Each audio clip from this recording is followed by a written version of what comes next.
And when that main gun went off, because it was one of the loudest things when you're not prepared for that, it was insane. Me and my squad leader were basically on the floorboard of the Humvee looking at each other like, are we still here? I mean, are we dead?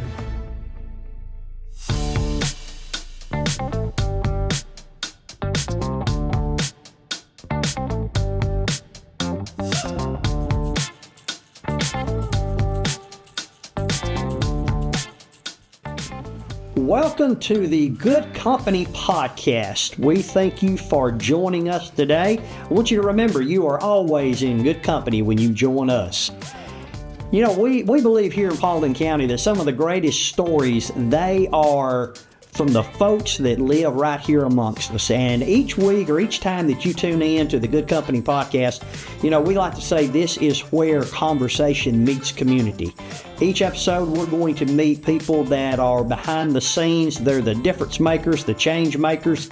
And so we want you to pull up a chair, tune in with us for a little while and meet the people, hear about the places and the things that make this place that we call home, Paulding County, great. So thank you for joining the Good Company Podcast, and we hope you enjoy it. Jason, we thank you. You betcha. Thank you. Thank you for being here. No worries. We're going to get to know you today. All right. And I met you, what, a year or two ago? A couple of years ago? About a year ago. Yeah, a year or so ago. And I mean, I've been totally impressed, but when I found out something about you that we're not going to reveal it quite yet, but I was really, really impressed. But I got a few notes here, and I understand you're not from Paulding County, though. No, not. You're from, is it Oreville? Oreville, California. Oreville. So, okay, like I told you, we're going to go back to basics. Okay. Jason Morgado, growing up in Oreville, California. Yes. Tell us, where is Oreville, and what kind of kid were you?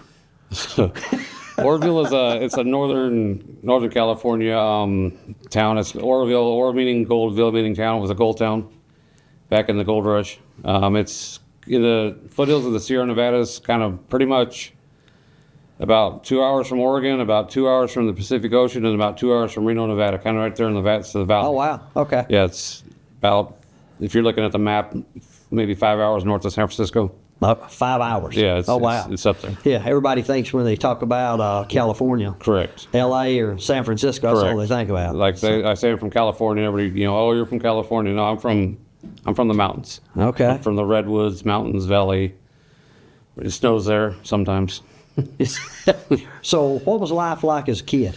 Grew up, never met my father. My mother was with a Marine, Vietnam Marine. 2 Purple Hearts, and he had 2 sons, so we were raised together. I was the middle. It was Mikey, then me, then Donnie. And then they ended up having a daughter. He was born in, I think, 82, so she's about 10 years younger than me. Just grew up out in the middle, out in the woods. Really lived on 5 acres and kind of the middle of nowhere. It's built up a little bit now, but it's really out in the middle of nowhere. Just grew up poor. Went to school with hand-me-downs, one or 2 pairs of shoes a year, stuff like that. Grandmother, loved her to death. Grandparents were great. Step-grandparents were great. He was Mr. Grandpa, as we called him. He was World War II Navy, I believe. Okay. But he's a World War II vet. Grandma was great. I just remember growing up, my cousins were like my brothers and sisters. Every time we got to get together with the cousins, that was a good day. Close-knit family. Very. Yeah, that's good. Yeah. That's good. What was the defining moment when you knew that, you was going to join the Army? I mean, I tried going to college, Butte Community College. There's been a couple NFL guys go through. Aaron Rodgers started there. Larry Allen, who's in the Hall of Fame, started there. I was in college, and this isn't for me. I'm not a student. What college were you going to? Butte Community College. Okay. Up in, I believe it has an Oreville address, but it's kind of in Paradise, California. Okay. If you look, about Paradise, California, it burnt down a couple years back. There's a Netflix documentary. Almost the entire town burned down. So I just decided one day, I remember the recruiters coming by. I was in high school and always running from them, and I'm never joining the Army. And then me and a friend was like, let's do it. Let's join the Army. And we were going on what was called the buddy buddy system. Well, I picked infantry, and he picked, I believe it was military intelligence, if there's a such thing. But so I ended up just joining, and I left Oreville, California in April of 91, and really haven't looked back. So you went to Fort Benning. Yes. You know, a lot of history there with Fort Benning, but tell us, what was it like that first day stepping off the bus at Fort Benning? What was that like? Yeah, just a day, you know. Okay, so when you get to Fort Benning, you go to the 30th Replacement Battalion, and I just remember being on the bus with a bunch of people I didn't know, because we all met up in Atlanta, and we got on buses and went down to Fort Benning, and I just remember pulling up to the 30th AG, and a female jumped on the bus and just started yelling at us, move, move, move, and we're just like a bunch of scattered cats. We didn't know what we were doing. And how old were you at that time? I was 18. Okay. I turned 19 in basic training. So 18 years old, I'm running around Fort Benning, you know, this reception battalion, trying to gather up the stuff they told us to bring. And we end up going into this building, and we're sitting on these benches, and drill sergeants are walking around just causing havoc, which was kind of fun. And I remember they made us eat, like, because we got there like 1 or 2 in the morning. And the Army's motto is 3 hots and a cot, so they're going to feed you. So we ended up going to the mess hall, and it was like we walked through this tent, and to this day, I'll never forget the smell of that tent. Like, it's ingrained in my soul. Tell us about it. Well, I mean, It's just the way this tent smelled. It was just something I'd never smelled before, and I guess that's just how Army tents smell. It's just, I'll never forget it. Like, there's a meme on Facebook that says you can't smell a picture, and they show a picture of an Army tent. You can smell that picture. You really can, if you've ever done it. So we ate chow, and then we went back and started going through the battalion, or reception battalion, and there was an amnesty room where you can walk through, and if you had any contraband that they considered contraband, they said you need to get rid of it. And I had a pack of freaking like breath mints or Search or something. I couldn't get them out of my pocket fast enough. I threw them in that thing, and I stood in line, and they gave us blankets and beds, and I think we got up at like, we probably went to bed at like 4 in the morning. I think we got back up at 5, and that's when the processing started. Went to chow, came back, went through the shots and getting all of your gear, you know, your uniforms and boots and all that type of stuff. We were there for probably 3 days, and I was at Sand Hill, Fort Benning, and if you're older, you probably went to what's called Harmony Church. So I was at Sand Hill. It was kind of new, kind of not new, and the way the reception battalion worked is that you walked downstairs, and there was like a long corridor, then you walked upstairs to get out each side. And I just remember the sun disappearing, and the drill sergeant was standing there in front of us, and we're just like, oh no. And he was a big man. And as we were told, grab your gear and get on. Well, we rode on cattle trucks. There were no buses, it was cattle trucks.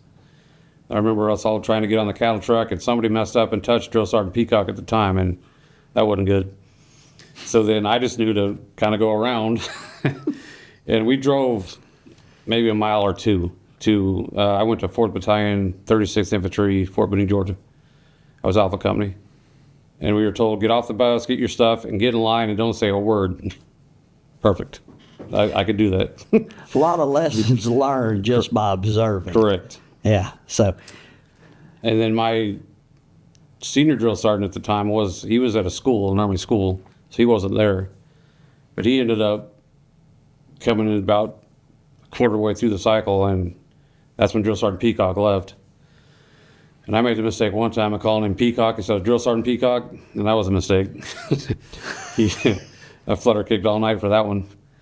And then Drill Sergeant Rhodes was our senior drill, and he ended up, I mean, he was mean. He was mean but fair. I mean, he was really good, and I'm actually Facebook friends with him now. He was honored. Really? He was honored at a Braves game. That's when I realized who it was. I was like, that's Drill Sergeant Rhodes. I mean, it's my drill sergeant, and it was really cool. That's pretty neat. Yeah, he was an integral part of me becoming who I am today. I mean, just, you know, you learn lessons from the men that you look up to, I guess, and Oh, no doubt. yeah, so Drill Sergeant Rhodes is one of them.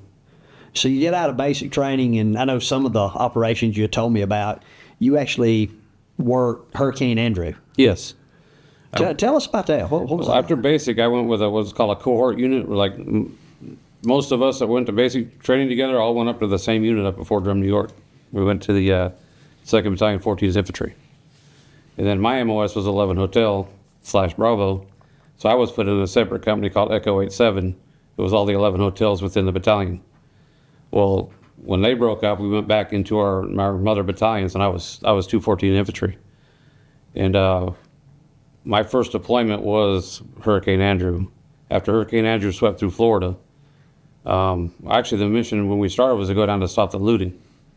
And that quickly went to a more of a help recover, pick up trash type mission for, I don't remember how long we were there, maybe 3 or 4 months. So now help me set the stage here. So you raised in Northern California. Correct. So the first time out of California was to Fort Benning? For an extended period of time. Yeah. And I had been to Oregon and I had been to Nevada, but So then to go to Florida Correct. and working a hurricane, I mean, I'm thinking, in the northern part of California, not many hurricanes going to come through around the Northern California, Oregon area. Correct. I mean, what was going through your mind when you witnessed just the devastation that came from Hurricane Andrew? It was insane. I mean, it was like, I believe when we first got there, we were staying at an Air Force base that was just totally demolished. I don't recall the name of the Air Force base. It was down to Homestead. It might have been Homestead Air Force Base. Mm-hmm. But we were staying in a tent city down there. And it was really, honestly, it was neat because a lot of the locals that saw us helping would actually, give you water. And if you're standing in line at like one of the mobile checkers, they wouldn't let you pay for your food type stuff. It was, for the most part, it was really a good mission. Okay. So like we basically 9 to 5, we went out and we were assigned to people to work with and we went out and helped them. Now, you talked about some training and you told me you put down here NTC and JRTC. Right. What is that? NTC is the National Training Center in Barstow, California. It's basically, it's a train up to go for like Desert Storm, for example. If you were going to be going to Desert Storm, you'd have probably trained up at NTC because it was an all armor, huge desert type environment. They sent a light infantry battalion down there for some reason. I don't know that light infantry qualifies to fight tanks, but we did. With the 11 Hotel, which was the tank killers, our primary weapon was a TOW-2 missile. It's a wire-guided missile. But most of the time in the real world situations, we mounted Mark 19 or 50 cal up top of the Humvee.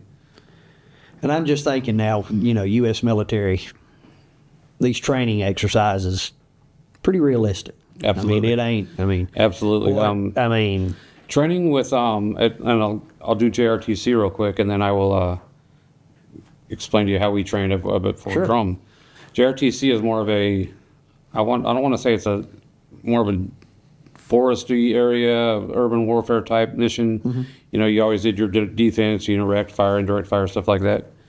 But it was more of one part of it you're on defense, the other part you're assaulting the objective, stuff like that. But at Fort Drum, the way we trained is, for example, react to contact. If you're getting ambushed, if the convoy has to stop, so the dismounts can dismount and sweep the objective, we're firing suppressive fire. So you did it 3 phases. You did the walk, crawl, walk, run, which the crawl was with no ammo, and then the walk method was with blanks, and then the run method was live ammo. So the way we trained with live ammo is if we didn't shift fire correctly at a particular time, we're going to hurt our own people. So wow. we did that so much that when stuff actually happens, you know what to do. And it's like the most realistic training. Lieutenant Colonel David was a mastermind. He was who we needed at that particular time. Right. Yes. I don't want to fast forward a little more. We're going to set the stage. Mm-hmm. Mogadishu. Mogadishu, yes. So what was Mogadishu when you first arrived there? I went twice. Remember I told you I was with that Echo company? Yes. And then I went with 214. So 2nd Brigade deployed in early January 93, and I was part of that group. And we were up in a town called Ballydogle, I believe. We were just doing convoy security for the food trucks going out to these rural cities. I think we got fired upon one time, was more of a peacekeeping type mission. We did checkpoints and checking for weapons and confiscating weapons and stuff.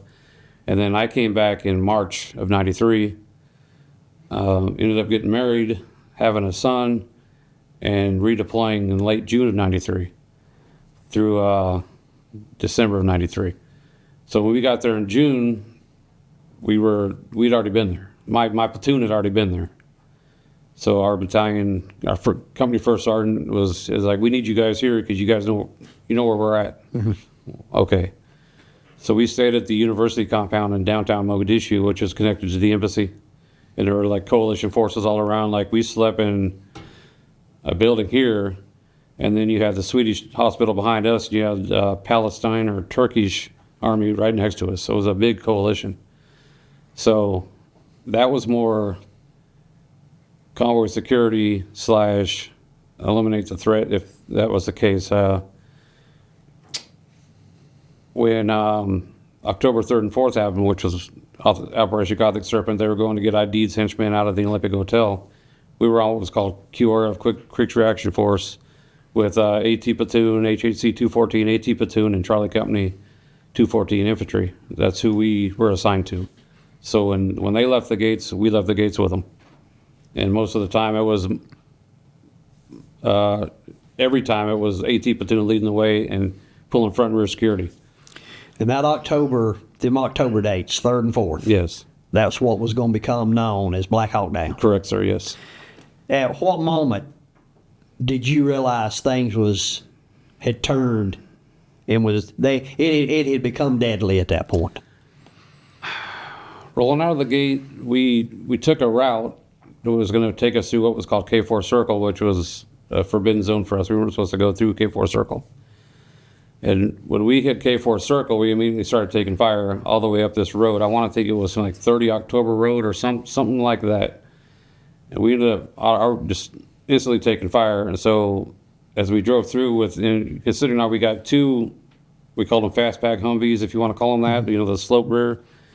And then you had a command vehicle. Then you had about probably 5 or 6 5-ton vehicles behind us.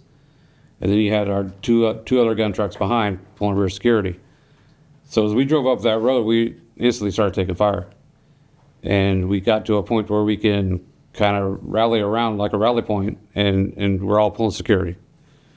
And then the call was made that we needed to head back down towards K4 Circle to link up with another group.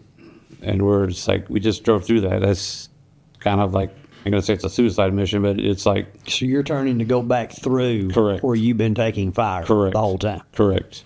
Chuck, turn your mic more toward you. How's that? Sounds better. That better? Okay. Is mine okay? Yours great. Yeah. Okay. If you want to just put it out kind of more in front of you so it's not, because you're kind of facing a different way. How's that? Better. Yeah, that's good. That better? Okay. Here, that was around 2 minutes. Okay. We already at 19 minutes? Dang. Wow. Okay. All right. Well, yeah, we're going to... Just being good. Yeah, well, I mean, we're just now, yeah. So as we're driving back through that ambush, we're taking fire, and that's when the gunner in my vehicle, he was operating a Mark 19, he was actually hit in 2 spots. I don't know if the bullet split or if he got hit by 2 separate bullets, but I believe he was hit in the wrist and in the thigh area. So the funny story about that is, I ain't gonna say it's funny, but we had a influx of soldiers come in to Somalia. Maybe they were there less than a week. It was fresh out of basic training. They came over with my squad leader that was in my truck that night, Corporal Lindemuth at the time. I was a specialist. And we decided we're going to take them with us. They're soldiers, they can come. Well, a couple days before that was our first day off ever in Somalia. And my squad leader at the time, Sergeant Molina, told me to take all the new guys and teach them everything I know about everything. And me and I think Brett Tanner and Josh Langford were probably out there teaching them Mark 19, SAW, 60, 50 cal. And it's just like, I was upset. Like I was being a real lack of a better term, I was the asshole that night. And just trying to drill to these guys what they needed to learn. And I was told not too long ago that because I was a that night, I feel one of them, at least one of them, still alive because he knew that weapon. Really? Because of the way I was acting towards learning how to do it. So when my gunner was hit, Jesse Long got hit, he was kind of came down out of the hatch, and before we could turn around to tell the new guy, I'd been in country less than a week, to get up in the gun, he was rocking. He was up there. All we saw were knees. I was like, ooh, he's got some stones, because I don't know. I mean, that's pretty wild. But that particular soldier was Matthew Wilmoth. He was a sponge. I mean, you could teach him something one time, and he knew it. So he knew what he was doing. And so as we're driving back through that ambush, they roadblocked it. And a couple of our gun trucks actually hit the roadblock. If it wasn't for that, we wouldn't be here today. Really? Yeah, they took out, I know Sergeant Molina took out one of the roadblocks. I know one of our other gun trucks with James Rooney and Sergeant Isham, they got bogged down, so they were kind of left out there by themselves for a little bit. I just know, and Rooney was like, he was our guy. He was our superstar in our platoon. It's like he actually went Green Beret, Ranger School. He was a bad. What kind of time frame are we talking here? Are we talking 30 minutes, 3 hours? I mean, Probably an hour or so. yeah. So then once we got to K4 Circle with that other element, we were able to stop, and I was able to get Jesse Long to the medics and get him taken care of. At Wilmoth, there was a mob coming at us, and we decided we were going to pop CS gas to disperse the mob, and the wind shifted, and it started coming back at us. And Wilmoth was up in the gun, and he was just freaking out because we weren't wearing our pro masks at that time because there was no chemical threat, and it was a burden to wear that mask all the time. So we kind of had him in the vehicle, and he was trying to find his mask, and I remember him just screaming, "I can't find my mask!" And I just kind of like looked at him like, "Stop! You're going to be okay. It's going to pass. Just relax, pull guard." So it was, and then once we linked up with that element, we ended up going back to the airport over to the seaport, and that's when we hooked up with another element that was passing out ammo. So we got resupplied with ammo, and we actually hooked up with the Alpha Company element of 214. Battalion commander was out there with us at that time, and that's when we got into the APCs, the Turkish. I want to think they were either Pakistani or Turkish APCs. Armored personnel carriers. Mm-hmm. And then we ended up going back out. And basically, it was dark then, so we're driving under NVGs, nods, whatever you want to call them. And it took us a while to get to the airport because of just the threat, the constant pop shots and the APCs. So the airport's where you're trying to get to. Well, we linked up with them at the seaport. We drove into the airport, went to the seaport, and came out of a back gate and ended up going towards the Olympic Hotel where the Rangers, Delta, Special Forces guys were pinned down. And it took us a while to get there. Once we got there, my vehicle was pulled up to the front to have fire support with the Mark 19 on the Olympic Hotel because there was a sniper up there in the window, and it didn't seem to matter how many times we hit that window, he didn't stop shooting. It was just all night sniper. And at one point, I believe we had a Turkish tank with us as well. And when that main gun went off, me and my squad leader were basically on the floorboard of the Humvee looking at each other like, are we still here? I mean, are we dead? Because it was one of the loudest things when you're not prepared for that at that time. It was insane. And they hit the window and pop, pop, pop, sniper kept going.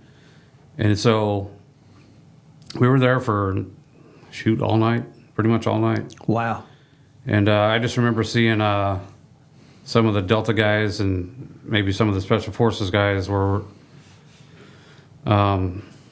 walking around, and you could see their shadow and like the haze and stuff, and they just had different equipment than we had. They had the nods that were already hooked to the helmet, and so I was like, that's pretty cool. And you could see just silhouette, and I was like, I want to think it might have been Lee Van Arsdale is who I was seeing that night, just pretty much walking around, trooping the line, keeping everybody focused during the Somalis to shoot him. It was insane. I just remember that. And when Michael Durant's helicopter went down, I believe that's when Gary Gordon and Randy Shugart basically volunteered to fast rope down to protect Michael Durant at that particular time, knowing that they weren't going to come home. They just self the service, and so they went in knowing they weren't going to back. make it back. And actually, Fort Gordon in Augusta, Georgia, now is being renamed for Master Sergeant Gary Gordon for his actions, Medal of Honor and blackhawkdown. But he and Randy Shugart knew they weren't going to make it, and that's just, I mean, that's more heroic than anything you'll ever know. That's the ultimate service above self. Absolutely. Yeah, sacrifice. Absolutely. So people can say that these football players are warriors. They're not. Very true. Your warriors wear camouflage, Yeah. in my opinion. No, I agree. You mentioned that a picture had a smell. Mogadishu. Yes. What kind of sounds, sights, smells It was. do you remember from? Boy, that's a good question. Just the sights were just, you got the dilapidated buildings and the huts all over the place. People wearing, I don't want to call them burqas, but they were wearing just like, whatever they could wear, apparently, Smells, honestly, I'd probably have to smell it to take myself back to there. I don't remember. Mm-hmm. So, but I just remember, camels and like goats were running around, stuff like that. Dogs, there was dogs out there. It's just, for the most part, when I was there the first time, it was pretty much all friendly. But the second time I was there was obviously combat What kind operations. of time span was between the first tour and second tour? March to June. Okay. Yeah. So just a couple, 2 or 3 months. Yeah, right. And things had really went south. Correct. As before that is when I know there was a Marine Corps was engaged in a firefighter too. I believe the Pakistani Army lost 15 people due to an ambush. Mm-hmm. And as I've been watching podcasts lately, I was just learned that the Taliban was training in Somalia at that time as well. Really? Correct. I don't know to what extent, but I've heard that the Taliban was training. Now, there's no doubt this is going on, and, because I even asked you this when you and I sat down and spoke a couple of weeks ago, that, you're going through it at the time, and, you're not thinking, hey, this is going to be something they're going to make a movie about one day. Correct. But have you seen Black Hawk Down? I have. What did they get right in the movie, and what did they miss? I could say they got the battle pretty much right, but they missed is the regular Army element that was out there that night to so-called rescue the Rangers. The 2nd Battalion, 14th Infantry of the 10th Mountain Division really, and it's not about any credit, it's just acknowledgement that there were other people there as well. There weren't just Rangers and operators. There was actually a light infantry battalion out there that night. And in my opinion, if it wasn't for that light infantry battalion that night, a lot of them wouldn't be back. That's just my opinion. Mm-hmm. I'll take that to the grave. But 2nd Battalion, 14th Infantry at that particular time in the early 90s was probably the premier light infantry battalion in America, in my opinion. Because the way we trained, and it's just not training with weapons, it was PT. I mean, the Army standard for PT is 180s to pass. I mean, our battalion standard was like 240, 270, I think. Mm-hmm. So, 300's a max. So if your battalion standard is 270, we're some pretty good, pretty unfit guys. I mean, we were pretty sharp. We were good. In the book, Madness in Mogadishu. Yes. There's a reference to your company. My platoon. Your platoon. Yes. That they didn't worry about you. Correct. Tell us about that. Why? As we were good. I mean, like I said, it also goes back to training, and we were just a good cohesive unit. We did fight amongst each other. We all knew exactly what we were doing pretty much at that time. I mean, first squad, second squad, it was just a well-oiled machine. We knew what to do. Like I said, believe it or not, we were good. Once we were good.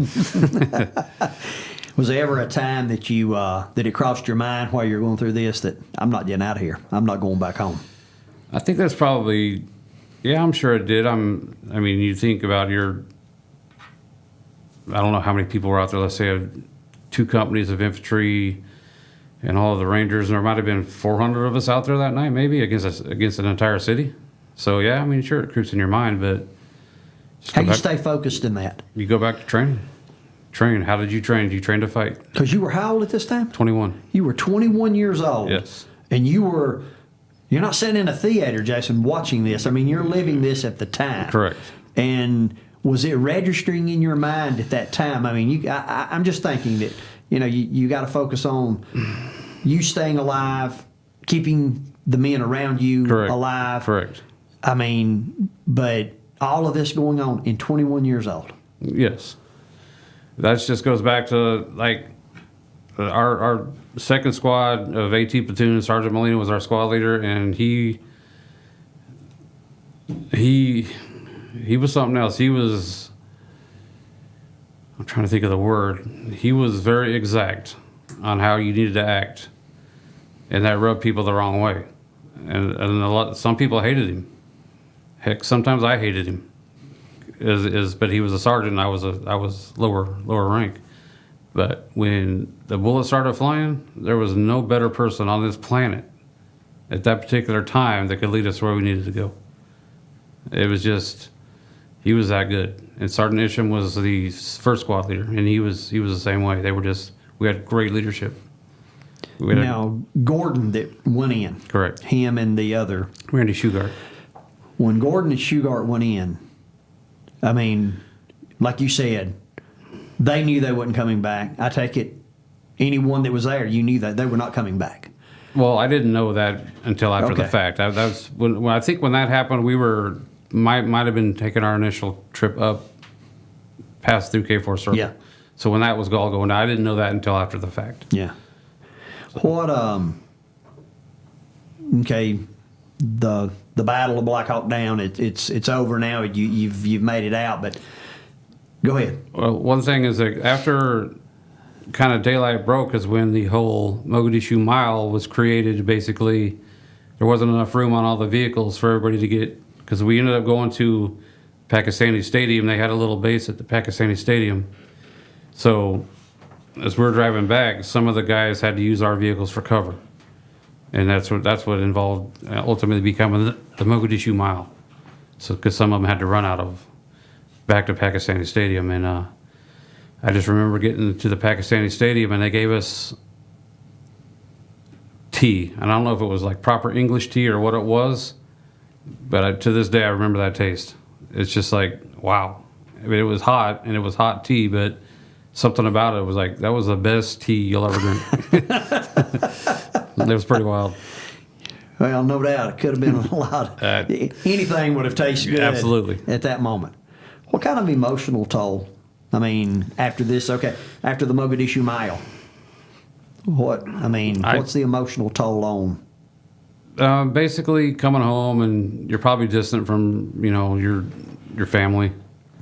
Just thinking about it, you hear a loud noise, of course you're ducking. There was a mission well before blackhawkdown. We had to go recover a Humvee that had been exploded by an IED, improvised, a mine. Mm-hmm. It had pretty much turned that Humvee inside out, and nobody in it was alive. So our mission was to go recover. And so, like, to this day, trash in the road. I'm you're looking like, is that an IED? What Mm-hmm. That's just stuff like that. Blackhawkdown wasn't the first Black Hawk that went down in Somalia. Right. It was just the most visual, I guess you could say. But distant, like, to this day, if I hear a gunshot and I don't know what's going off, I'm gonna duck, stuff like that. And your family back here in the States at the time, no idea what's going on with you at the time, I guess. Well, I believe CNN broke the story on the 4th of the Somalis dragging soldiers through the streets, stuff like that. So we were told we need to call home. Go call home and let them know you're all right, which we did. Yeah. And after that, it was just, it wasn't mission as usual, but we did they were building a new main supply route for Army vehicles to get around the city, and we were actually basically tasked with guarding the heavy engineer battalion out of Fort Bragg, North Carolina, and also the U.S. Army, before blackhawkdown happened, requested armor, and we were denied armor. The above, echelons above me, where they were denied armor. And I believe it was maybe 1 or 2 days after that is when the M1 Abrams started landing in Mogadishu, Somalia. And that's just an awesome vehicle. If you've ever seen an M1's Abram, it's something. It's something special. So we had to go and cordon off an area for them to be housed. And we put wire around this perimeter. And they took C4 and plastic explosive and stuff like that to clear this area. And it was insane how big that blast was. And I actually watched a cow run through triple strand concertina wire without even touching it, because it was just that impactful. It was like you could feel it. Wow. You could see it, and then you could feel it. It's pretty impressive. And then I believe the MSR that we were building with the engineers out of Fort Bragg were for the tanks to get around the city, I believe. After that October 3rd and 4th, how much longer were you in Somalia before you We left then maybe a week before Christmas. Okay, Yeah. so stay for pretty much the remainder of the year. Correct. How did other missions compare after that? After that, we went back to Fort Drum. A really funny story is, if you can read it in the book Madness in Mogadishu, I don't remember the exact numbers, but we were in Somalia, and it was, let's say it's 100 degrees, and when we got back to Fort Drum, it might have been minus 10. So pretty much in a span of 2 days, we went from 100 degrees to minus 10. And we landed in Rome, New York, Griffith Air Force Base. And they put us on little school buses with no heat. So it was pretty intense. Our bodies went through a little shock there. And after that, my battalion went through the initial occupation of Haiti for uphold democracy. So we landed down there. Now, was this the earthquake in Haiti, or what? No, this was the coup, I believe. I don't remember the name of the president so at the this time. was the coup that went on. Okay. John something. Mm-hmm. And they were threatening the coup down there. And initially the 82nd was going to jump in, and then they got called off, and the 10th Mountain went in. We landed. All of our vehicles were at the seaport, and we were at the airport for a few weeks. And then when the ship started getting unloaded, they took a bunch of us 11Bs, 11Hs, 11 Charlies, and told us to get in a vehicle and drive it back. None of us licensed for that. They needed them back. So we're over there fighting on who can grab the biggest vehicle.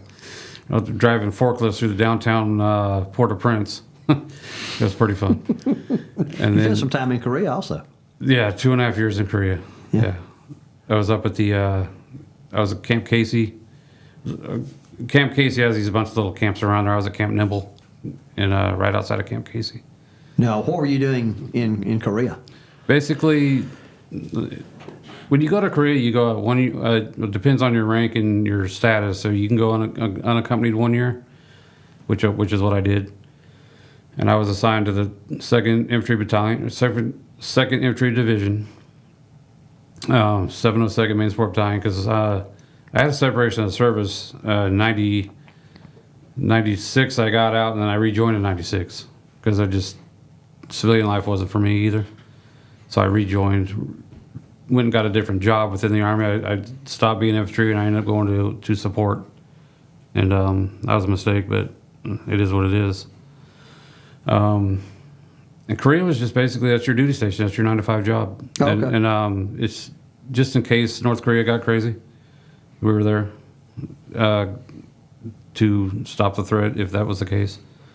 It was pretty country, great people, Right. great food. It was great. Yeah. Yeah. A lot different than Mogadishu. Absolutely. Yeah. Absolutely. Go ahead. There were areas we weren't allowed to go to in South Korea, but for the most part, it was 9 to 5, and you did your job, and you did your PT, and you had your off time. Your weekends were off unless you had duty. And you can go down to the village and eat and shop and go to the bars. It was fun. Now, did you tell me you also spent some time in Egypt?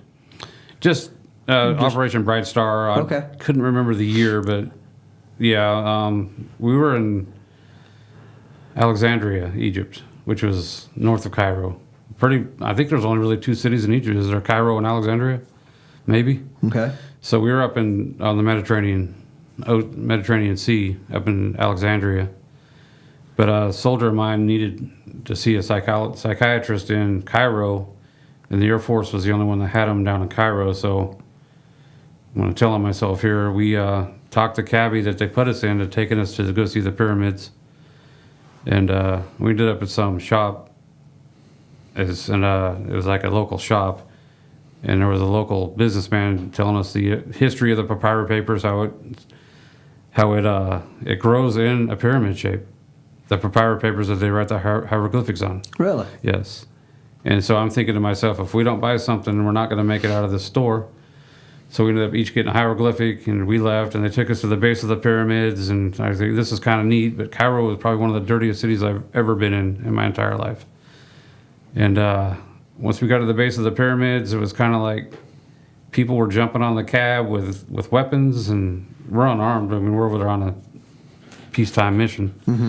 So I started locking doors and somehow talked the cabbie into getting us the hell out of there. So I got a couple pictures of the pyramids from the back of a taxi, and that was it. And we ended up at the Air Force Base in Cairo, and that was amazing compared to how we were living up in Alexandria. They had flushable toilets and AC and water. Big difference. Huge difference. I mean, it's the whole Hilton for the Air Force, and the Army lives in the sand. Wow. Now I want to back up to Haiti for a moment, because there was a coup attempt going on. What was your role? Our role when we got to Haiti, it was kind of, it wasn't near as secured. I'm trying to think of the word. It wasn't as gung-ho as Somalia. It was kind of, we thought it was going to be the same type of mission, but it ended up being more of a, we're here, don't screw around type thing. Mm-hmm. So they knew that the Americans were there. 10th Mountain Division was there. They knew that if they got out of hand, we were there to stop that threat. I believe that was kind of, we just kind of did like a show of force. How long were you there? I want to think like maybe 5 months. Okay. 5-6 months. What was the outcome of that for you guys? I mean, we kind of just, my squad got put in charge of just escorting the battalion commander around. It was a different battalion commander at that time. Lieutenant Colonel O'Neill was our battalion commander then. Lieutenant Colonel David had already left on to bigger and better things. So basically, when he left the compound, we left the compound, and we just took him to his meetings and stuff like that. And right. It was kind of like, I'm gonna say it was easy because it's never easy, but it was less of a threat. If that makes any sense. So when did you come out of the Army? I got out the second time in 2004. Okay. I had spent time in Hunter Muirfield, Korea, Fort Hood, Texas, and then my last duty station was Fort Carson, Colorado. What was your proudest career moment? I mean, something you just... It has to be blackhawkdown. I mean, that's what defined my going forward. Yeah. And so, yeah. Now, is this the same hat you had on the day? Yes, it is. Yeah. This hat... Tell us about that. I was working with a captain from the 10th Mountain, Captain Hunt, and he has a company called Mountain Up. It's a Facebook page, and he sells merchandise. And we were thinking about a Somalia veteran hat, just because it's not really... People talk about Desert Storm, Iraq. I mean, So we ended up creating this hat. It says Somalia veteran on it. It's got a CIB, which is Combat Infantryman's badge that we earned in Somalia. It's got the flag, and then on the bill we have the. We lost 2 soldiers in blackhawkdown. Sergeant Cornell Houston and PFC James H. Martin Jr. were the 2 casualties 10th Mountain had that particular night.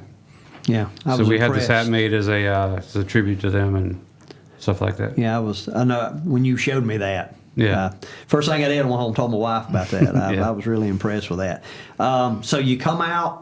How hard was it to adjust back to civilian life? You hear all different types of stories, but you've seen a lot. Yeah. How was that? My goal getting out of the Army was I need to make $500 a week. How am I going to do that?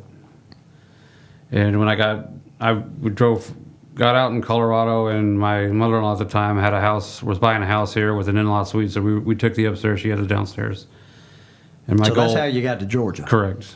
and my goal was to make $500 a week. I thought if I make $500 a week, I'll be okay. I can support. Right. And then worked a couple odd jobs, didn't pan out. Then I got on with Loomis Fargo, and that was pretty decent money. It was long days. And then I went back to California for a few months, and when I came back to Georgia, I ended up lining up with Delta Airlines in the logistics side of IT. So basically, if a piece of IT equipment was needed, it came through the warehouse there in Forest Park, Georgia. So every TV, every ticket printer, every keyboard, every mouse, everything goes through Forest Park. So pretty much if you've flown Delta the last 20 years, me or somebody I know provided that equipment that got you on that plane. So yeah. And then I've been divorced. I don't remember what year we got divorced. Me and my first wife had 2 kids. One, my son Devin, he's actually living in Colorado Springs now. He's part of the Georgia Army National Guard. Okay. My daughter graduated, Agnes Scott. Then I had another wife that didn't pan out. And I'm finally in a relationship right now with my girlfriend that's it's stable. Good. It's really good. Congratulations. Really good. Congratulations on that. Really good. I mean, this may be a silly question, but when did and how did it hit you after you got out of the Army that, wow, I'm a civilian. I'm not in the military anymore. It might have actually started when I was in, because when I came back from Korea to Fort Carson, the 3rd ACR was deployed to Fallujah. So I was part of the rear detachment, and they put me and another sergeant in charge of all of the privately owned vehicles that were down in the storage in Pueblo, Colorado. And they basically handed us a box of keys and said, here, figure out what key goes to what car. Now we're talking about 4 warehouses full of cars, and there's probably 20 rows of probably 8 or 9 cars deep in these 4 warehouses. And we went through and checked them all. And we made an access database it was pretty slick the way we did this. And so if you came back from deployment and you came in, my name's John Grant, I'm here to pick up my vehicle. All right, what kind of vehicle it is? Let's say it's a Ford Ranger. What's your license plate number? Hopefully you know it. We could type that in and say, all right, you're in building 2, you're in row 12, your car number 6. So we can look on a Excel spreadsheet we made where we took the cars out as we were taking them out. So we knew, all right, his car's here, there's 4 here, and there's 4 here. So we got to get the keys for all of these to move all them cars so he can get his out. And then we put the cars back where they were. And then we put a blank space where your car used to be. So I say that because I wasn't doing PT. It wasn't like real Army at that particular time. I was rear detachment, showed up for duty. I would think that'd almost be a pretty good transition. It was a very, very good transition, to being a civilian. And we were housed in the S2 building. We had a chief warrant officer in charge of us, and everybody knows warrant officers, where are they?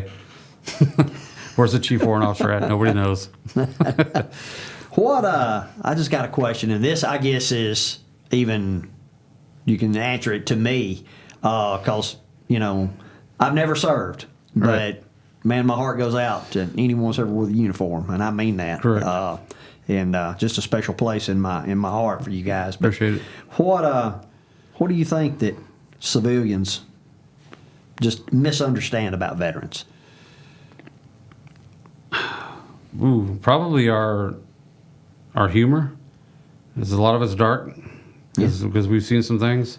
So some stuff doesn't affect us the way it affects others. We're pretty loyal. Loyalty is a big thing.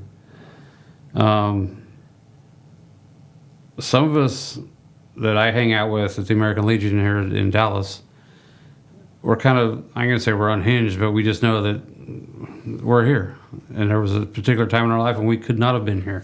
Right. So, sometimes you let your hair down and you're goofy, if that's a word for it. So our humor's different. We act kind of goofy every once in a while because some more than others, know that they shouldn't be here right now. if that makes any sense. It does. It does. I mean, I'm thinking as you mentioned it, because I got a lot of friends that have served, and, from Vietnam, Right. Desert Storm, Desert Shield, all the way up, and now, I consider you a friend. And, I appreciate it. So some of the humor it's a little dark, and that took me a little while till you said it's like, wow, did he really say that? Right. But that makes sense. Right. Like there's a knock knock joke where this lady's crying and she says that her friend Pam just died.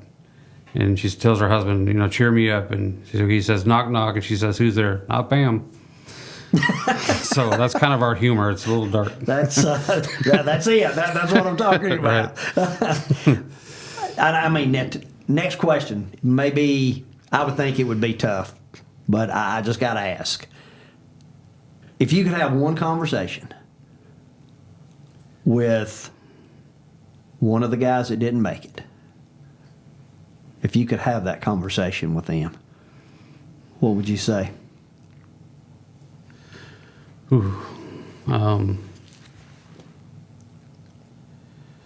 probably ask them, did you know you weren't going to make it? Did you made that decision to save somebody else, and that's the ultimate character, selfless service, and that might be a difference between civilians and military as well as selfless service. Oh, no doubt. Because I hang around the American Legion, and there's nothing I wouldn't do for a lot of those guys up there right now. Because none of us served together, but we act like we did, if that makes any sense. Mm-hmm. So it's a brotherhood, but one of those that I would ask them, did you know you weren't going to make it? That's a tough question. Yeah. I wouldn't just ask that to anybody. I mean, I feel like I can. Another question. This is you talking to you. How old are you today? 53. Okay. See, I wouldn't ask if you was female. I wouldn't ask that. Yeah. I'd at least be, tactful enough, not to. But right. So, 53-year-old Jason Morgado talking to 21-year-old Jason Morgado. What would you tell him? Honestly, cherish everything. Build for the future, because the future is uncertain. So I always take everybody's self-interest in mind when you're doing something, when you're making a decision based on family, if that makes any sense. And I keep saying that makes any sense. Just cherish the moments, because you don't get them all the time. That's very true. Yeah. How do you want to be remembered? Oh boy. Soldier first. I was a soldier. It's probably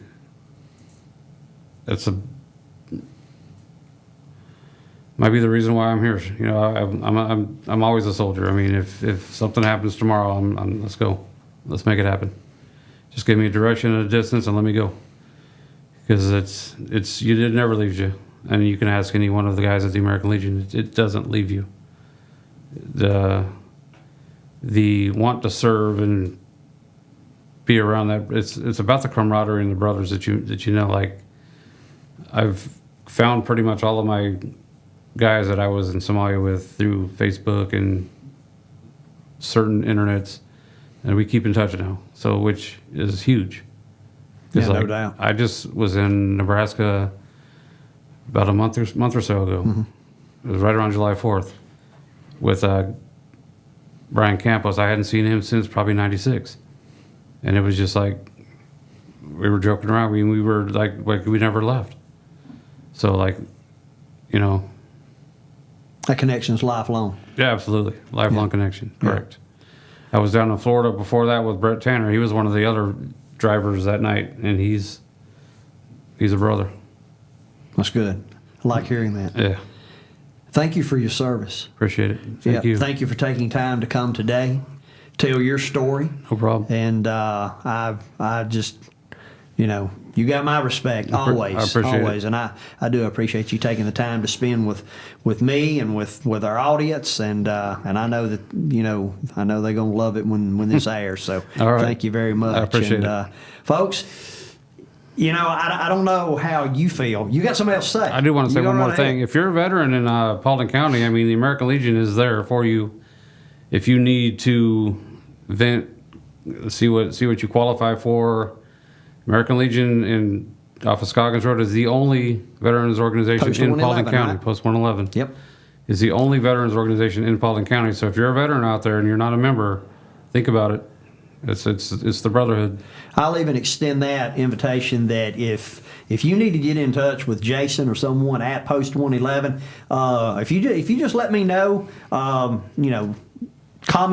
on the podcast, on the post, let us know. We'll get you in touch with them because we respect our veterans, love our veterans, and we want to be there and just do a little part. Nothing compared to what you have done, but we do thank you for that.